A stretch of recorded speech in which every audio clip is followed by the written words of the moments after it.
ಕಲಬುರಗಿಯಲ್ಲಿ ಉತ್ತಮ ಅಂಕ ಗಳಿಸಿದ ವಿದ್ಯಾರ್ಥಿಗಳಿಗೆ ವಿಮಾನ ಹಾರಾಟದ ಭಾಗ್ಯ.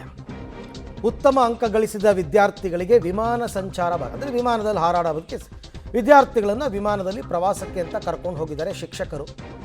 ಕಲಬುರಗಿ ಟು ಬೆಂಗಳೂರಿಗೆ ವಿಮಾನದಲ್ಲಿ ಪ್ರಯಾಣ. ಕೆಲವರಿಗೆ ಕನಸಿರುತ್ತೆ, ಬಡ ವರ್ಗದವರು ವಿಮಾನದಲ್ಲಿ ನಾನು ಓಡಾಡಬಹುದಾ ಅಂತಲೂ ಅಂದ್ಕೊಂಡಿರ್ತಾರೆ. ಕಲಬುರಗಿಯ ಶ್ರೀ ಹಿಂಗುಲಾಂಬಿಕಾ ಶಾಲೆ ಮಕ್ಕಳ ವಿಮಾನಯಾನವನ್ನು ವೆಚ್ಚವನ್ನು ಶಿಕ್ಷಕರು ಭರಿಸಿದ್ದಾರೆ. 11 ವಿದ್ಯಾರ್ಥಿಗಳ ಫ್ಲೈಟ್ ಟಿಕೆಟ್ ಹಣವನ್ನು ಭರಿಸಿದ್ದಾರೆ ಶಿಕ್ಷಕಿ ಸಂತೋಷಿಮಾ. ವಿಶೇಷ ಅನುಮತಿ ಪಡೆದು ವಿಧಾನಸೌಧ ವೀಕ್ಷಿಸಿ ವಿದ್ಯಾರ್ಥಿಗಳೆಲ್ಲ ಖುಷಿಯಾಗಿದ್ದಾರೆ. ಉತ್ತಮ ಅಂಕ ಗಳಿಸಿದ ವಿದ್ಯಾರ್ಥಿಗಳಿಗೆ ವಿಮಾನ ಸಂಚಾರ ಭಾಗ್ಯ. ನೀವು ನೋಡ್ತಾ ಇದ್ದೀರಾ ಆ ದೃಶ್ಯಗಳನ್ನು. On board this aircraft is strictly prohibited. Smoke detectors are installed in all the toilets. Mobile phones and other electronic equipment may be used in flight mode during the flight, but the seatbelts are never switched off.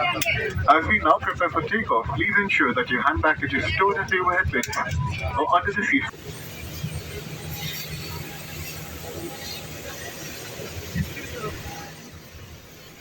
ನೋಡಿ, ಇದು ಶಿಕ್ಷಕರ ಪ್ರೋತ್ಸಾಹ ಹೇಗಿರುತ್ತೆ ಮಕ್ಕಳಿಗೆ ಅನ್ನೋದಕ್ಕೆ ಒಂದು example ಅಷ್ಟೆ. ಮುಂದಿನ ಬಾರಿ ಪರೀಕ್ಷೆ ಬರೀತಕ್ಕಂಥ ವಿದ್ಯಾರ್ಥಿಗಳಿಗೆ ಇದೆಲ್ಲ ಒಂದು ಮಾದರಿ.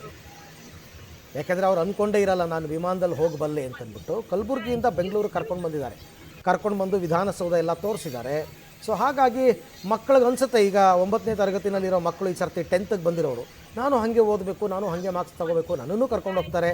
ಇವೆಲ್ಲವೂ ಕೂಡ ಮಕ್ಕಳಿಗೆ ಪ್ರೋತ್ಸಾಹ ಕೊಡುವ ರೀತಿ ಮತ್ತು ಬಗೆ.